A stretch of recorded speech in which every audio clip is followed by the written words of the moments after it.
Brain Candy Podcast, episode 753. Oh, hi, Sarah. Shout out to Kara, who sent us that cake, as we talked about for our 750th episode. But she sent that to you, and she did not want me to feel left out. So she had them deliver what were so delicious. Blondie brownies, brownies, but blondies. Raspberry almond. Heaven.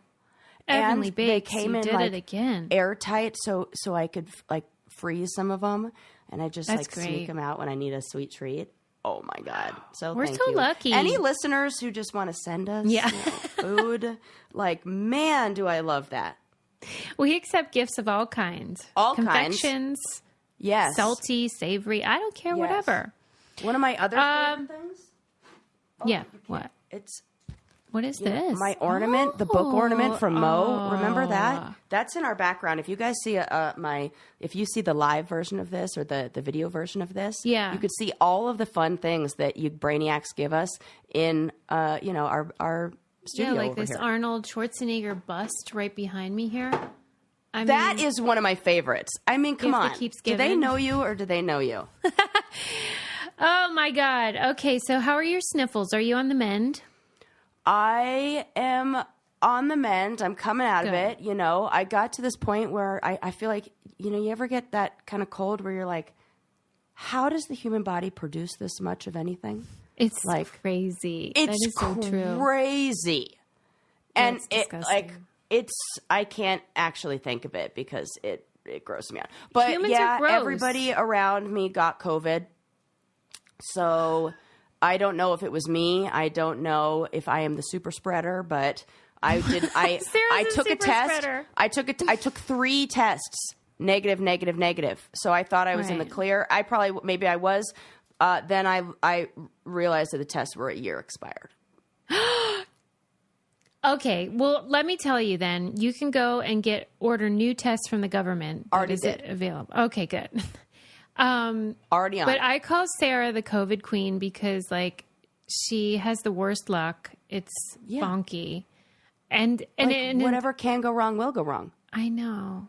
I'm still, knock on wood, I don't even want to say it. I'm still, free. Yes, 3 years that's later. very good. I mean, Get your boosters. I have that scheduled. But then they were like, "Oh, have you had COVID or been around somebody who tested positive in the last 2 weeks?" I was like, "Oh, yes."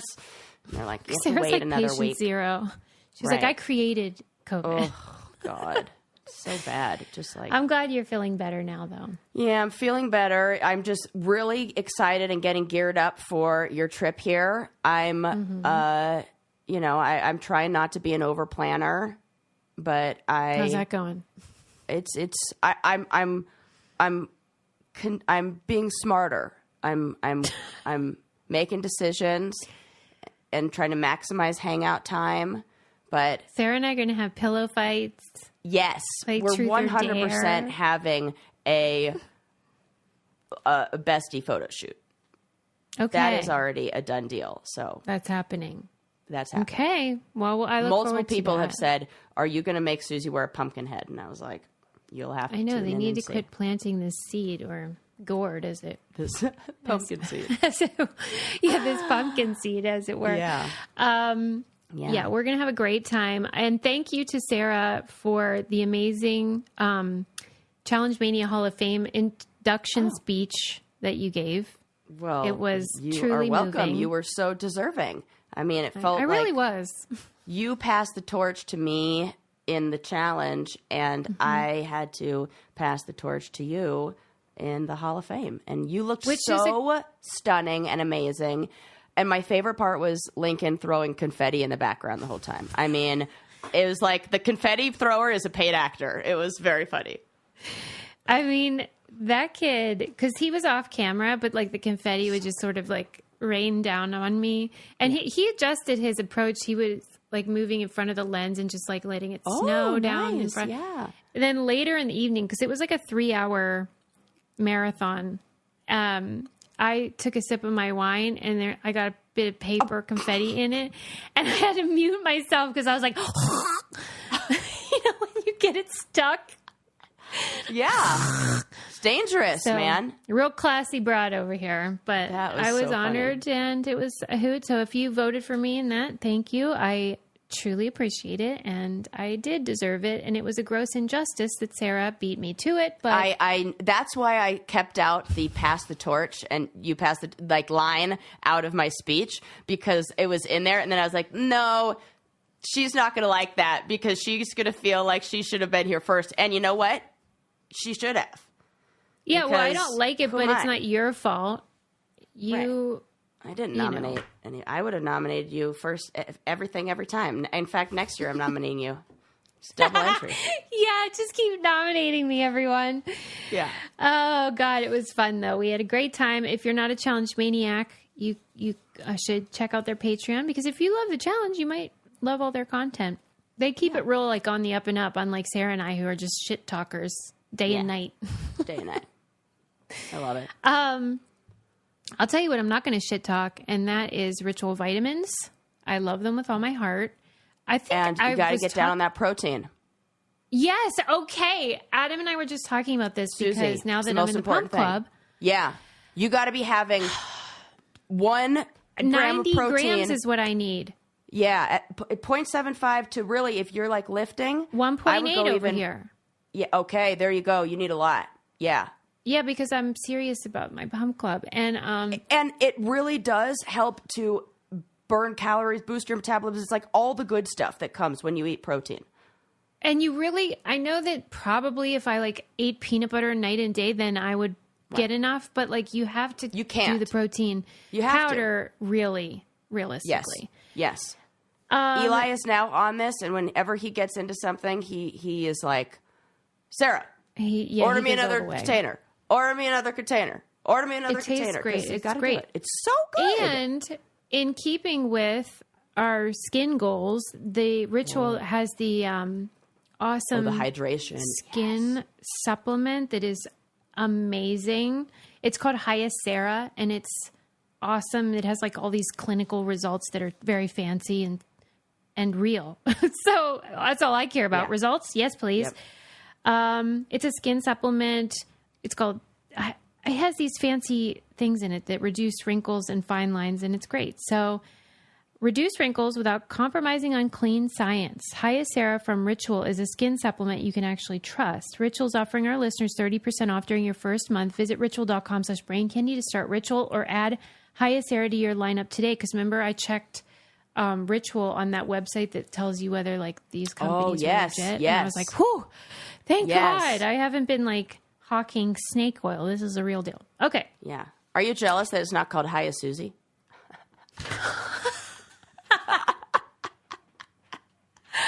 I am jealous that I didn't think of that joke. I mean, it writes itself. I mean, You had to hear it. You had to mean? hear it out loud. Because if I said it, if I was like, have Hiya Sarah, and you'd been like, Hiya Sarah, hi to you too, Susie, like something like that. That is so great. I'm really Right, I happy know. for you. I That'll feel help like you remember it's to take named it. after me. Right, exactly. All right. Okay. First up on today's agenda is the Netflix documentary Harley and Katya. Have you seen it? Harley and Katya. No. What is this? This is a. I've been deep in animal documentaries, so if it involves humans, Yeah, it's humans. They're Probably no. people. It is about this Olympic like figure skating pair. He's from Australia. She's Russian, but she moved to Australia to be his partner on the ice. And unfortunately, she died by suicide. And so it's basically telling that story of her and them. But really, like, the takeaway is about the complexities of athletic competition and how difficult it can be, and how like your funding can be taken away if you have like one bad day. Yeah. And then it even touched upon like how the partner Harley, he was saying how he feels bad for the women in the sport because they are like 9 feet above the ice, and if they fall and like hit their head, they can get concussed, and I think I it saw can a clip affect of you. this, the trailer for it, where they were talking about that and showing the falls, and I had to turn it Yeah. off because you really don't think about that, about how, women's figure skating, No. you think like, oh, they're in little like sparkly outfits and they're just dancing on ice. That is very dangerous. The speed at which they're spinning and they're falling on. Please, have you just slipped fallen on your butt on an icy day? For real. And then felt like that shooting pain up your tailbone that like feels like I'm never going to walk again. Now you're going to fall from 12 feet up? I know, right? You said it. Please. Yeah. Please. They make it look so easy and so elegant that it is easy to forget like the violence of that sport. And we always see it at the professional level, not the learning curve, like the practice where you fall. Think about like skateboarders when they're learning a new trick and how many times they fall. They do the same thing when they're ice. Oh, that makes me actually nauseous. It's bonkers. And I mean, when she moved to Australia, she didn't speak English at all. And so like, she was sort of like, she couldn't even speak to her partner. Wow. And, then they do interviews. And of course he was the only one that was really asked anything because she was not able to, they never got like a translator or anything. And, I think she was just so isolated and alone, and You're like it's a really sad accessory. story. Your only job, like talk about like one dimensional, you're just an ice skater. I will No say connections. Did you ever watch the movie The Cutting Edge? Toe I've pick? heard of this. This is about this is like your favorite movie, isn't it? Okay. Yeah, Field of Dreams and Yes. The Cutting Edge. That's it. The Cutting Edge. He was a professional hockey player, but then he had to like become a figure skater, and it's a fish out of water tale. But Put it on the they had to list. learn a trick in that film called the Pemchenko, and he's like holding her feet and spinning around, and Like for real? Is that a real thing? No. Well, it looked real. I don't know if I don't know if it's real, like in the sport. I don't know or not. either. It could be. I don't know. Fucking A. What do we know? Well, Nothing. it's dangerous as heck. And Yeah. Anyway, this was so sad. And they were talking about how now it's so much better, or I should say they've made improvements with like mental health. And because she was clearly struggling, and you don't know, was it like the stress or the concussions or the just her temperament and mental health stuff? I don't know. But these people in all sports, part of why I'm so fascinated is because like they give their whole lives, and then they may not even make it. They might end up being like 7th place. Do you ever think about all those people at the Olympics that come in like 7th? No, because they came in 7th. That isn't there. There's somebody said, I can't remember who said it, but 2nd place in the Olympics is worse. Like 3rd place. I mean, is Jerry like, Seinfeld has a bit about it. Yeah, that's it. Because like 3rd place, you're just happy you got something. Right. And 1st place, you're the champion. But 2nd place is like nothing. But even worse than that is friggin' 4th, 5th, 6th, all of them. The thing, I feel like it's different in the United States because of the sports culture that we have here, where it's dominated by, NFL and NBA and stuff like that.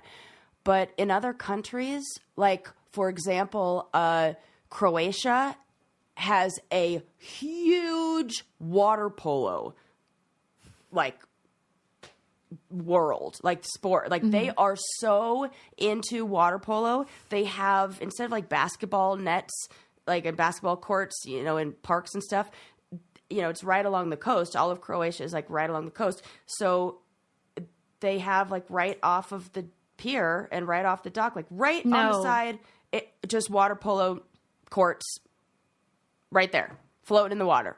Anybody can jump in anytime. It's crazy. And like games going on, like pickup games going on, like pickup random games, water polo. Yeah, for sure. 100%. So I feel like other sports in other countries are more like gymnastics in Russia, ice skating in Russia. I feel like they're looked at differently than in the United States because of our sports here. which now are dominated by Taylor Swift, and I'm not mad about that.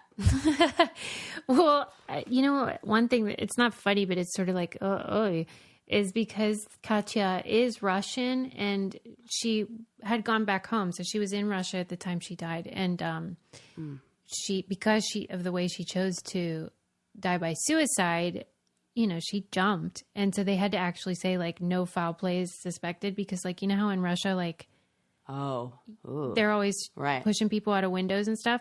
Yeah. And since she had chosen to play for Australia, to skate for Australia, gosh, there is that was actually a sense theory. Of like, yeah, I think there was some like, wait, were they mad at her? And I'm just like, man, Russia is right. If that's the most likely story where you're like, oh, it wasn't that this time, like that's a problem. Yeah, it's so disturbing. But when you have to clarify, it wasn't a hit. You know how like, I remember we talked about this one time. I always was envious of, do you remember when, Gina Davis almost made it to the Olympics for archery just a few years ago, not long ago. And I think we talked about it on here, and that's when we discovered you wanted to like luge or something. Yep. Bobsled. And didn't you, what was the thing you found out your body's perfect for? Bobsled. Was that? Bobsled. Yeah. Bobsled. Right. Short distance, big, huge thighs, explosive energy, like a lot in the tank, but you only need it for a little bit of time, and then small on top so you could fit people behind me and no boobs. Aerodynamic. Built for speed. But man. like, I'm not joking when I ask, why have you never pursued it? Well, not a lot of bobsled tracks in the old cool Southern runnings. California. Yeah, it would be like cool runnings, right? Yeah, I pursued water polo instead, which I mean, had I really gone into like really put energy into that, I could have been really, really good at that. I know. I don't you feel like maybe you still could? No, because I look at it takes too long to recover. I look at it's really amazing. This is so stupid and embarrassing. So I went to F45. It's like this like interval training, like HIIT, high intensity interval training, like workout class. I went when they first started. They used the challenge as a way to promote F45. It was like they were like giving people like free memberships there. That's where I was going to like train for the challenge. I went, and one of the instructors there, they don't know who the fuck I am. I'm like an old lady there now. Is like, so did you do any like sports? And I was like, yeah, but like a million years ago. I don't know if that like is applicable to now. And then we were like doing the workout, and he's like correcting me, like, oh, you need to move your leg. Meanwhile, I need to do exactly what I need to do for the ankle injury that I had. Thank you, sir. But it felt like I was like, oh my God, they're talking to me like I'm the old lady. Like, you always claim that I'm self-deprecating, which I am, but whenever someone makes a joke about how I'm not athletic, you have never seen somebody pretend or claim to be a professional athlete faster. I literally have been a professional athlete for like 10 years of my life. A lot of my money has come from sporting. Correct. So you can know what yourself. You are doing it there. You know how to like mentally be in the zone, push your body. Blah, blah. Yeah, buzz off. Buzz off. What have like, you I'm won? Like, exactly. That's what I want to say. I was like, do I need to push out my knee? Do I need to? Okay. We're the worst. The worst. Meanwhile, like I could not run a mile if I had to right now. Right. But and then I'm there and I'm anyway. like really struggling. Like, I'm like, oh God, I think I'm going to go puke. Right. Like I'm like super struggling. So like, could I do it? In my mind, yes. Yeah. In reality, no, probably. And then it would take me, like I said, days to recover from whatever I did. Please. Okay, I have one run in me in bobsledding. How does he know? Anyway. Right. It makes me mad. I was mad. I'll tell you what doesn't make me mad, and that is how happy I am that my cats have food they love from Smalls. And it doesn't smell stinky. You said it. I can't emphasize that enough, because if it did, I would not have been able to do this campaign. Right. Like, I would not be supportive of a food that stinks, because I hate that. This stuff is human grade, amazing, high quality food, but you open it up. When I come to your house, I'm going to try it. I've decided. I know that sounds crazy. I should bring but one. I think it just like for fun. We're doing just that. for the story. I love it. I love this. Content queen. This makes me so happy. But yes. She'll probably be like, you know what? It's not bad. Yeah. I'm like, sign me up. They recently kicked off a partnership with Humane Society. They donated $1 million worth of food to help cats through the Humane Society. And they even give you a chance to donate at checkout, whether you donate $3 for treats, $5,000 for vaccines, or $7 for spaying or neutering. That is really cool. Okay. Is your cat food giving back to cats in needs? Probably not. Right. It's probably just stinking up the joint. Smalls is. So if you want to give Smalls a try and ditch kibble forever, head to smalls.com/braincandy and use promo code braincandy at checkout for 50% off your first order plus free shipping. That's the best offer you'll find, but you'll have to use our code braincandy for 50% off your first order. One last time, that's promo code braincandy for 50% off your first order plus free shipping. I love that, a 50% off. Stock up on everything. Just fill. I mean, because come on, you're not gonna just get some goods. Get some good stuff. Get it while you can. Okay. So anyway, Harley and Katya is really good. It's very moving, and I think it's important. It's a good message. Did you ever watch the Shaun White documentary? Not yet. It is on my list, though. Good. And also, I think it'll be really fun to watch when it's snowy outside. Remember how fun it was when you guys watched Alone and it was snowy, and like Lincoln was like, it was snowing out there and it was snowing inside. That's crazy. And you know, yeah, I remember because I was thinking of that because I got plants that are just exploding and vines growing everywhere. And now one of the vines is like dangling, like crawled over the TV. And I was watching like a nature documentary in the jungle. And I was like, this is so cool. We're like in the jungle and also watching the jungle. And Eli's like, yeah, I think we might need to trim those back. They're getting a little crazy. It does create a mood though. Yeah, I thought you just remembered because like you just are always thinking about Pow. Yeah, just always thinking about Pow. I mean, I feel like you are. Okay. I kind of am. The second one I wanted to recommend, this is on Netflix. It's called The Saint of Second Chances. And it's about this guy who's he was sort of like a doofus. His dad owned the Chicago Cubs, I guess it is, like the Chicago baseball team. And just as an aside, the dad, the owner of the team, had a literal peg leg, like a pirate, like a wooden peg leg, which I've never seen a human being actually have in real life. Not a fake leg, a peg leg. What year was this? This would have been in the 70s. Right. He must have just liked it. It was like bespoke or something. What were the other options? I have so many follow-up questions to that. There had to be this is not the point, I know, but... Okay.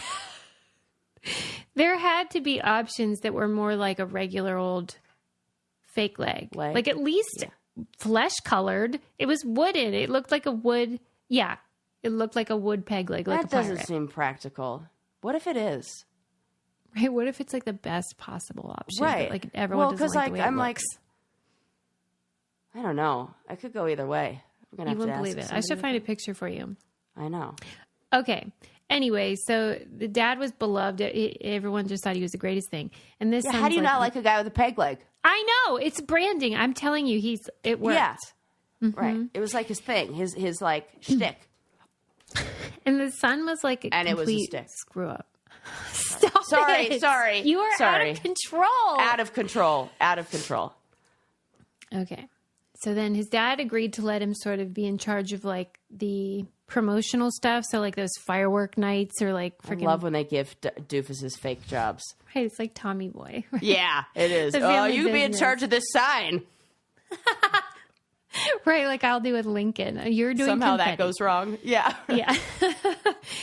Okay. So he was pretty good at like coming up with fun promotions to get people in the seats, because if your team's not doing well, you got to think of something to get people to come out to the game. Yeah. And so they had done a tribute to disco night, and it went really well. And they showed them all dancing and stuff and like whatever. And so he thought, well, if that worked, I'm going to do, and I'm sure you've seen the footage, a Disco Sucks event. You've seen this. They hosted this baseball night where you could come in for 99 cents if you brought a disco record to throw in the garbage. So all these people came to the game, and part of the reason they came was because there was this shock jock on Chicago radio at the time who mobilized his audience to be like, yeah, disco sucks. We like rock. We're like cool, and they're stupid. And so all these people who don't even like baseball go to this event. And you know how it is, like, you start to notice like the crowd is like getting worked up and they're doing like disco sucks chants and stuff. And they're like, okay, but what could go wrong? And then we saw what could go wrong because all of them ended up on the field and like, well, I got to look this up. This is what this is like a big moment in music history because it was symbolic. I feel like I was not alive when this happened, but it's like 79. I have seen references to this and not known the backstory. Like I feel like I've heard bits and pieces. This is really interesting because now I'm getting the backstory. Okay. Yeah. And it was at the tail end of the disco movement, and it was seen as a time where they were starting to sell out. There was this hit song called Disco Duck that was like just commercial gross weirdness. And it was sort of symbolic of like, this genre is over and we're moving on. And it really did end a lot of careers. And this event was part of the nail in the coffin. Whoa! I'm looking at the photos. Disco. Okay, the sign Disco Sucks is like what I feel like I remember. Okay, wow. A disco demolition night. Right. And there was like a steamroller, I think. Yeah. That rode over all the records. Intense.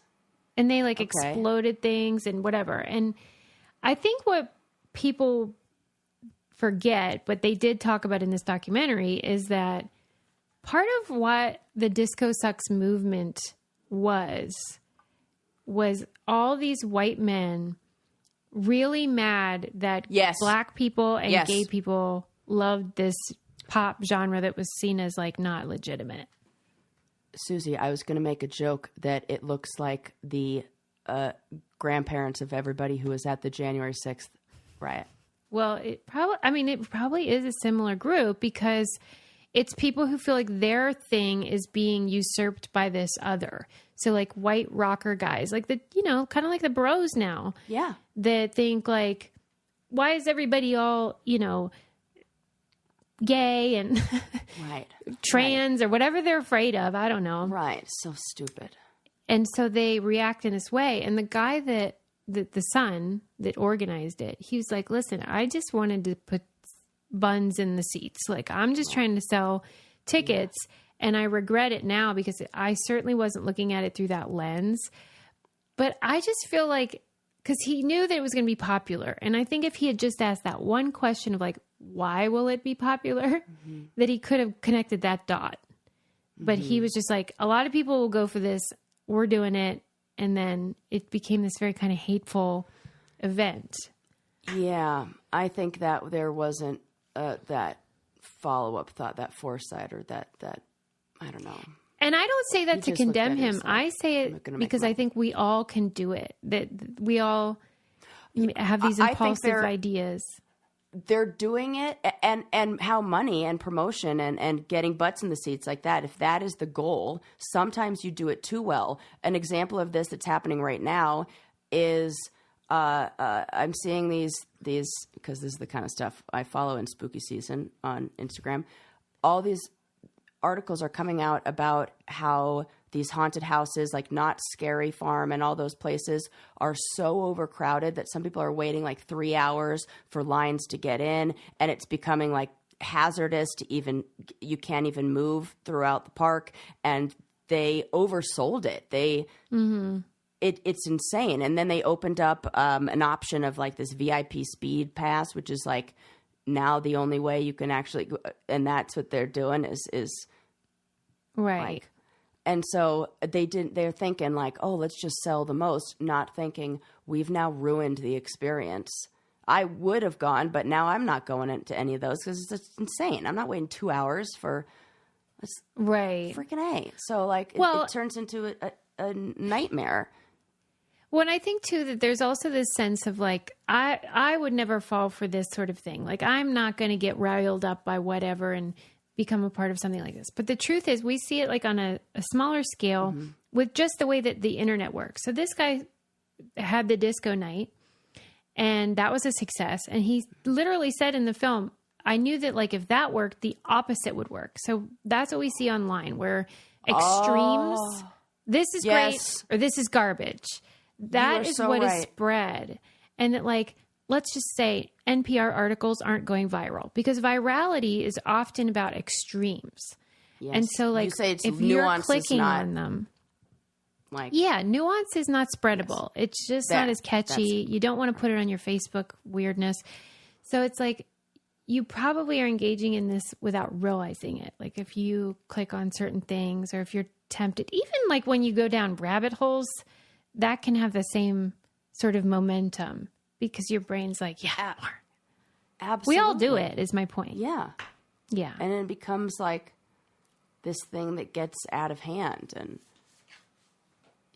grows like a mob that grows bigger than whatever the intended, like the idea or the energy of the event or thing becomes larger than what its original purpose was.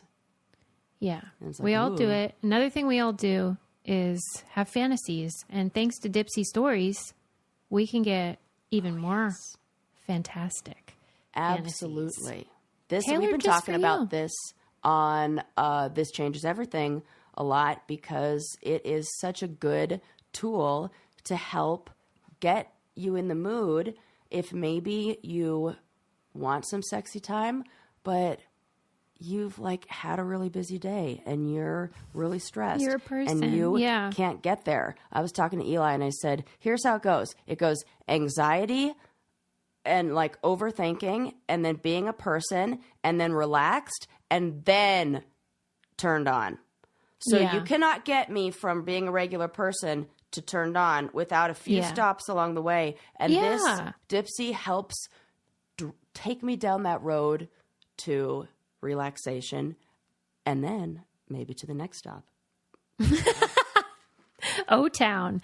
I've been thinking about this a lot. Maybe you can tell. Yeah, that makes sense. These are sexy audio stories. They also have sleep stories, wellness stories, and they can tailor the suggestions of what you like based on what you tell them. For listeners of the show, Dipsy is offering an extended 30-day free trial when you go to dipsystories.com/braincandy. That's 30 days of full access for free when you go to DIPSEA stories.com/braincandy, dipsystories.com/braincandy. Yes. Okay. So anyway, I thought that was a good little anecdote from that documentary to share because, I mean, it's fascinating how these events in culture happen but then how they look different when you look back. Like even he said, I would not have done it if I had known that people were going to get hurt by it, like emotionally. That's good. Did it feel at all like Woodstock-ish? Oh, Woodstock 90? Yeah. Oh, yeah, but far less consequential because it was pretty pretty quickly they brought in like the whoever it is. Good. Yeah. Who is it? The I don't remember the name, but some squad to like deal with crowds. Oh, SWAT team? Maybe it was a SWAT team. That would be crazy. Or the reserves. The reserves. Like yeah. Okay, moving on. Have you ever slept with or smelled your partner's worn clothing? Absolutely. Yeah, I feel like this is 100%. Universal. Right. Okay. And it feels so nice when I do. Like Eli just went on. Suze, you know me.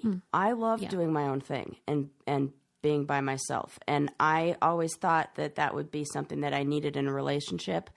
No, not with the right person, because I max out at about 72 hours without him, where I'm like, fuck, now I miss him and now I want him back. And so he was gone on like guy's trip, and I definitely, like, I was like doing the laundry or something, and I got a whiff of this, and I was like, oh, that's nice. I mean, it's a powerful sensory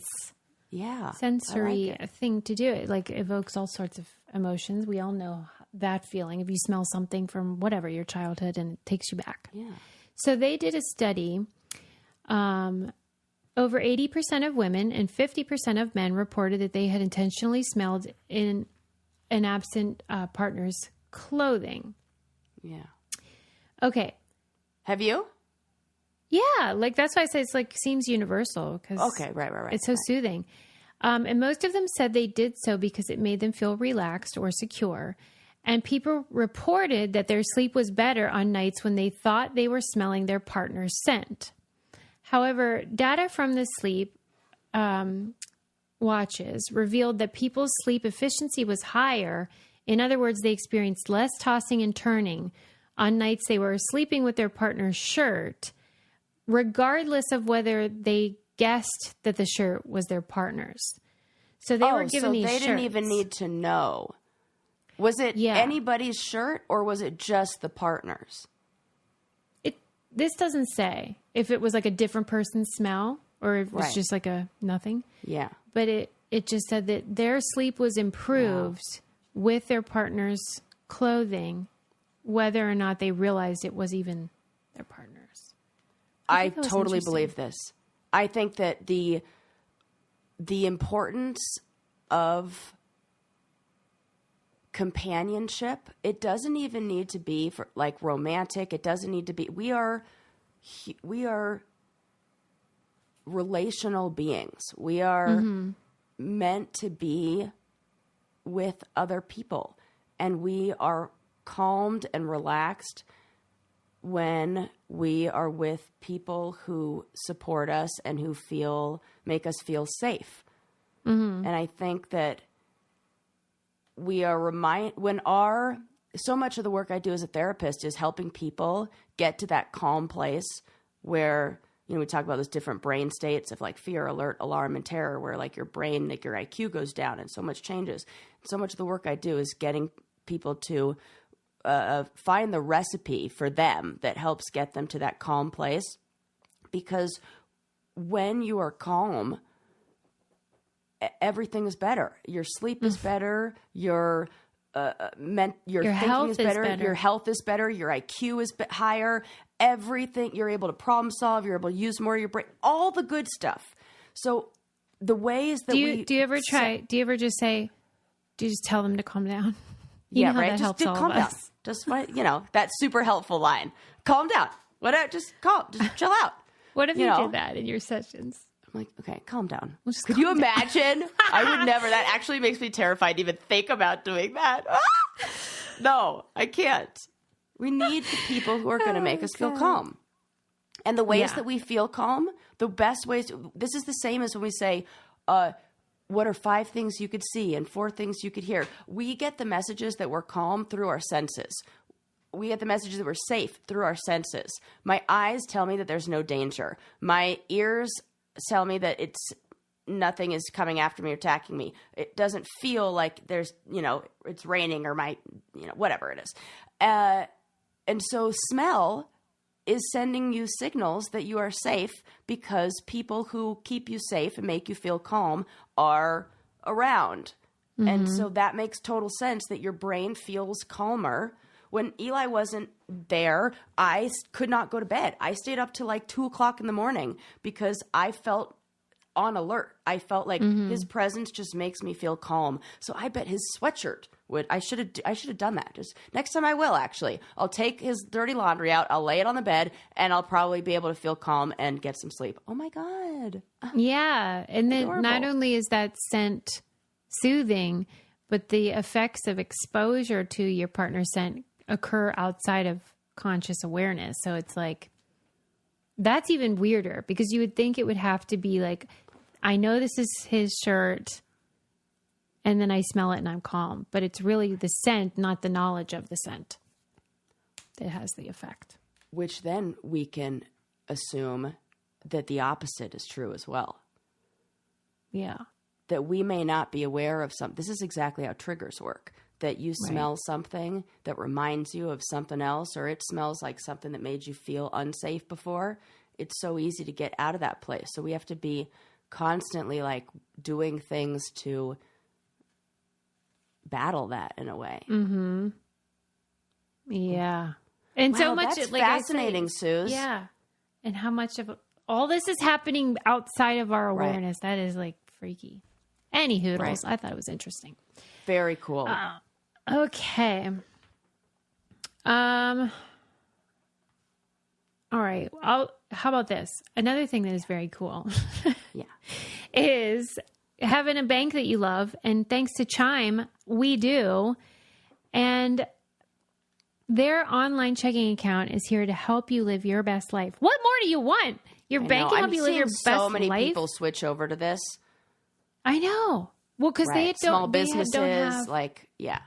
They make it real easy, and they don't have like overdraft fees and like stuff that affects your credit score and then like screws you over ultimately. Like you want to be in cahoots with your bank. You don't want to be fighting against them. Yeah. They have the fee-free overdrafts up to $200, and you can get paid up to 2 days early with their direct deposit. I just think they make it really easy. No monthly fees, all that stuff. Yeah. You can send and receive money too, which everyone's doing as well, and is so important. So signing up for Chime takes minutes. So join the millions of other Chime members and sign up today. Get started at chime.com/braincandy. That's chime.com/braincandy. Chime is a financial technology company, not a bank. Banking services and debit card provided by the Bancorp Bank N.A. or Stride Bank N.A. Members FDIC.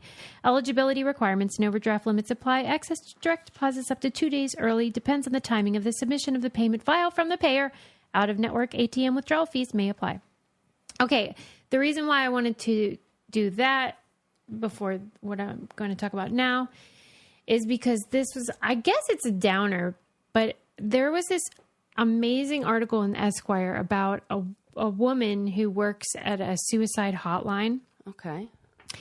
And I've had this on my notes for months and months, but I never talk about it because like nothing I say will do this article justice. It was so well constructed and like engaging and compelling that I just thought, how am I going to talk about a suicide hotline worker and all that she goes through in a way that whatever, but it was so good. So I'm going to tell you some of what I learned.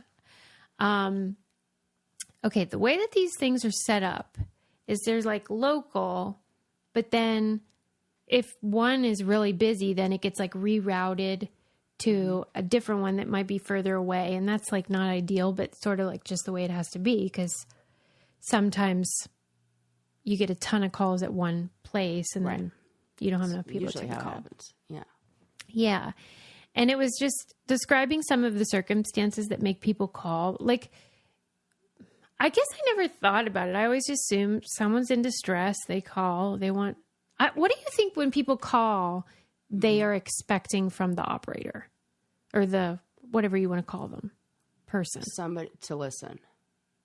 Okay. Right. I don't know the answer. I'm just saying that like, do you think that they're actually wanting to be talked out of anything? Or do you think like in a way they just feel lonely? They want somebody to listen. And I think deep down there is it's again, that we are relational creatures, that you want to be seen by somebody else. I think so much of the feeling of isolation and the pain that comes with depression that maybe is so intense that it leads to suicidal ideation is feeling like nobody can understand this pain and nobody's validating it, or like, and I think that is what people. Yeah, you're like screaming out, like, do I matter? Like, yes. Okay. And then can like insert I think like subconsciously we even want somebody to just give another option. Like it's like a very narrowed mind. I was just talking about this the other day with Eli. that your mind becomes limited on the options that it sees for solutions. And so I think that is the brain wants another option and is unable to see any. So it's hoping that the person will listen, validate them, and then maybe, whether they're conscious or unconsciously aware of this, that will provide another option or solution. It takes a special type of person to even have a job like that, because that's part of what I took away is just like how difficult of a job it is, because you're constantly having to assess risk and also keep the person engaged. You don't want them to hang up, and also figure out the severity and like whether somebody is on the brink of doing something or whatever. So, okay, let me read some of the things I have. A lot of people are calling because they're horny, right? They just want to talk. No. Yes. Right. Susie. I know. Oh, fuck. I know. People are so disgusting. I never even thought about that as an option. And those poor I'm glad I didn't do workers. the Dipsy ad here. That would have really been bad for business. I mean, can you imagine? You're like the nicest human doing the most selfless job there is. And some fucking dude, because it's not women calling, thank you. Right, yeah. Is fucking wanking off. Right. There's a lot of that. Somebody's going to be like, wanking off isn't a thing. It's jacking off or wanking. And I know, but I just am so worked up. I can't even pick the right word. I want to use them all. Okay. And then, of course, like, some people just want to talk. Some people are drunk. And then it was describing how, like, some people call for very specific reasons. Like, even, like, the Will Smith Oscars thing, they got a bunch of calls. Why? Why would that trigger someone? Moments that, like, does it feel like life is out of control? Yeah, or maybe again, it's like no other options. It's like you see somebody who did something that's like, it almost is that backed into a cage, into the corner of a cage feeling.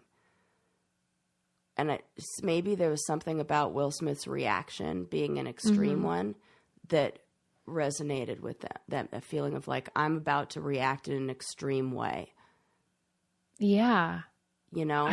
It's hard to conceive, but for whatever reason. And then, of course, things that make more sense, like the Ukraine invasion and stuff, they got a lot more calls after Hopelessness, yeah. Like the Supreme Court rulings, like if something is very personal to you, that can make people feel hopeless. They, of course, say that... Like a trial where somebody is in, like... That's how I felt about the Kavanaugh trial. I could feel like that. Oh, yeah. You know, unjust.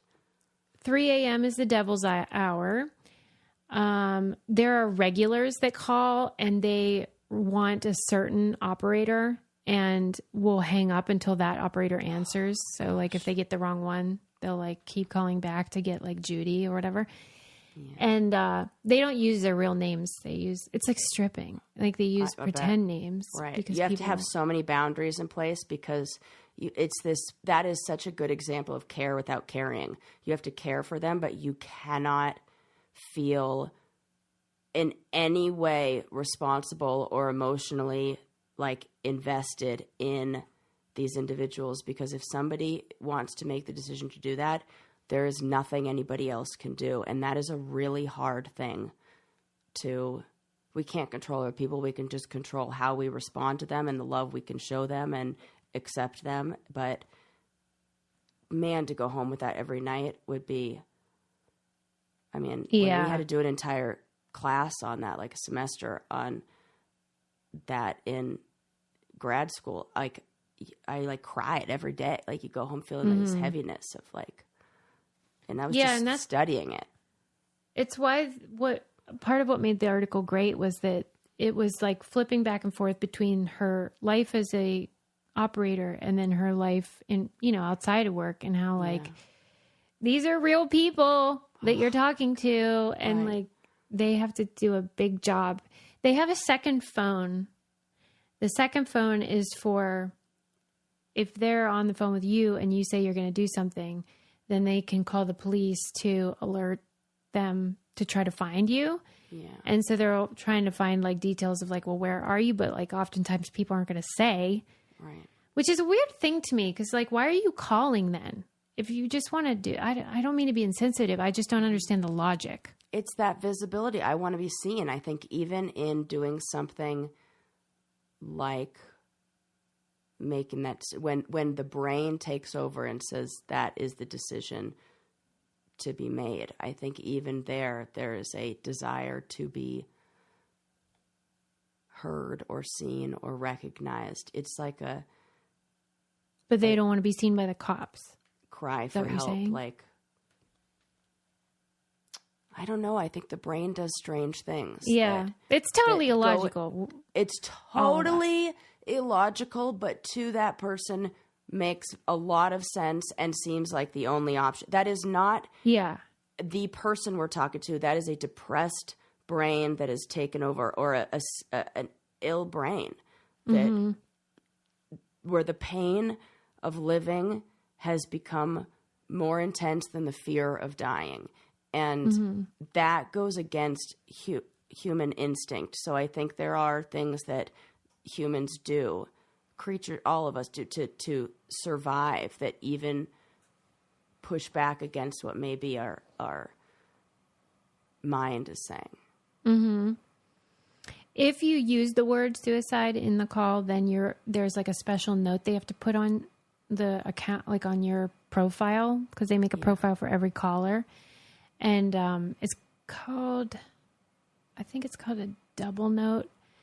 And that means like they have to do the assessment of like how likely Severity. Is it that that's going to happen. Yeah. Access to means. Right. Mm-hmm. A means, and then they say, plan. Yeah. Do they have a plan? Did they already start the plan? And then they try to determine whether they have heartstrings, which is like children, a spouse. Yeah, animals. Yeah. And then, animals are good ones for this. But she basically said, I'll use anything. I'll use anything to like just distract them, right? Change their mind, right? Even make plans for the next day or tomorrow. Bargain, right? Yeah. Yep. But basically, it just said the calls, surge when the world loses control and when the callers lose control over their worlds. Oh, and man, I want to give her a hug. I know. Because her life's not easy. And yet she just has to help other people. And maybe that's what keeps her going. Is she with someone? Does she have a partner? Does she have somebody who's like understanding of what she does? No, she doesn't have a partner. She has to take care of her mom who's dying. And no! Yes, Sarah! No! Give her everything! I know. Some people you think, well, I'm not in that species. Like, you're a special Mr. Rogers' Amazing Human. And I'm regular. Yeah. It's remarkable. I'm so thankful for those people, though. Yeah. I think it's important to talk about, and like normalize that these are thoughts that are experienced at different levels and different, times, and that having people to talk to and having things like a suicide hotline and is like so helpful, and it's becoming more normalized in mainstream media. And I feel like some artist put the phone number in his song. It was some rapper. That's great. And it actually, it makes me want to cry. They saw an uptick in calls from it's very important. Right. So I'm glad we talk about it because people can feel very alone. This is, Sarah cries and then I want to make a joke. I know. But this isn't really a joke. No, I thought you were going to just say Sarah's crying, shocker, but yeah, come on. No. I wonder, let's say you're the operator and you got a real chatty patty on the phone. Yeah. And you think they're probably fine. They're not saying all the things that are scary. But they just won't hang up. Is there a limit? How long can you talk? 8 hours? they did not share that, like how you get rid of somebody that's like fine, but they just like want to tell you about their a good. Maybe they probably have a script. They have a script. Like, they have something of like, so what are you going to do in the next 5 minutes? Let's make a plan. Okay, when you hang up this phone, right? What are you going to do when you hang up? Okay, you have your plan. Because that's a skill now, too. I'm going to hang up the phone. Are you going to do that plan? Yes. Yeah. Okay, let's put it to the test. All right, I'm hanging up. See, look at that. But remember how Sarah has How come I can't get off the phone in real life? I'm like terrified. I was like, I could totally help somebody on a suicide hotline, like get off the phone, but I do not know how to talk on the phone. Because Sarah and I'll be on the phone, not regularly, but we have been on the phone in our lives. Yeah. And like, I'll do the thing where you like wind it down, where you're like, all right, well, so, okay, just send me that over and then I'll talk to you whenever. And then she'll like launch into a new thing. And I'm like, I don't think she knows we were doing the I don't. So I actually realized there are new things I'm starting to realize that like I realize at parties, I tend to trap somebody and talk to them for way longer than they actually like. I am that because I don't recognize the out. And so I'm not good at, and like we said, no small talk, only medium or large. So then I'm like diving into like big talk, knee deep. And now I was like, it hit me just like 2 weekends ago when I was in LA, where I was like, oh, you're that person. Because the people at the party knew me well enough to be like, I'm going to go mingle with other people right now. And they they knew me because they've known me for 30 years. They can tell me that. Yeah, but they can't. Offensive. But people at parties can't. And I was like, why haven't you guys told me I'm this person? I didn't know that you were. I never wanted it to end. I am that person. So I'm glad you made that connection, though. I'm gonna have to learn. I'm gonna have to learn some quick little like reading of the cues. Of, like, so what I've started to do would have been like, you probably have other people to mingle with. I could talk for hours. I don't want to take up any more of your time. And then I'm like, okay, go. This is what I'm doing now. It's hard out there. I get it. I know. You know when you say like, do other people know what they do? No, they don't. I'm like a coach for people on how to like be a person, and I cannot see the ways in which I am struggling. Well, that's what you say. You can't tickle yourself. Can't tickle yourself. So you taught me that. Yeah. Okay. I guess we need to wind this down. There's always so much more to say. That makes me a little sad. Okay, I'll leave you with one fun fact. Not sad. It's exciting for next time. That's true. Yeah, it's always a to be continued because we always continue. The fun fact for today is that chicken tenders, tenderloin or breasts. Okay, this is like regulated. Tenders and titties, got it. Got it. And they require that pre-cooked tenders and fingers have to be made from breast meat. However, strips don't. Okay. Chicken strips. So chicken strips is question mark. So we shouldn't be ordering those because that could be anything. It's like but if it says chicken tenders, that's the good it's got to be breast or. And it's supposed to be like this on menus. Okay, but I think there's some. This is good to know. Yeah. So if it's a strip, be like. Because I went somewhere recently and it was during POW season. I was up in the mountains. I was at Aspen or something. I remember this. I paid like $1 bajillion for these chicken tenders. I took a bite and I was like, what is this garbage? What is this, strips? Yeah. What is this? I want tenders only. Okay, this is very good for me. I think you got the old bait and switch. You got strips. Yeah. And you were paying tender prices. I was paying tender prices. All right. So the wind down for today, I talked more about suicide than I realized I was going to, but Harley and Katya, I really loved. It is important.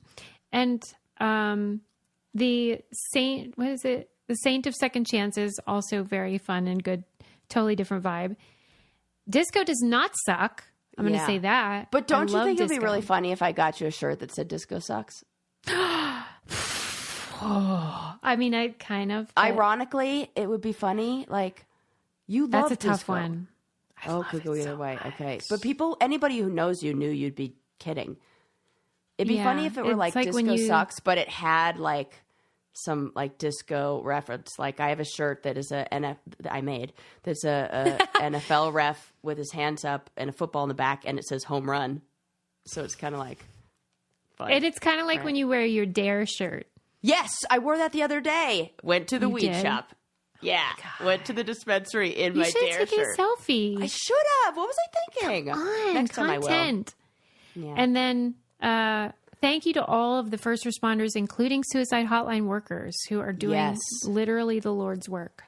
Yeah, if you guys are in that field, please Google and take advantage of all of the discounts that you can get places, because first responder discounts, there's a thing called expert voice where different brands will give you like, I'm talking crazy percentages off, like 75% because they want first responders to like test their stuff and try it and use it, and also like hook you up for, they got camping gear, they got all this stuff, not sponsors, but by us, but they I deserve it. You should know this, that you guys should get hooked up with like cool discounts because they're everywhere. Yeah. Give all the first responders, all like the healthcare people, all the teachers should get everything. Everything. Totally. All right. We love you. We'll see you next time. Bye. Bye.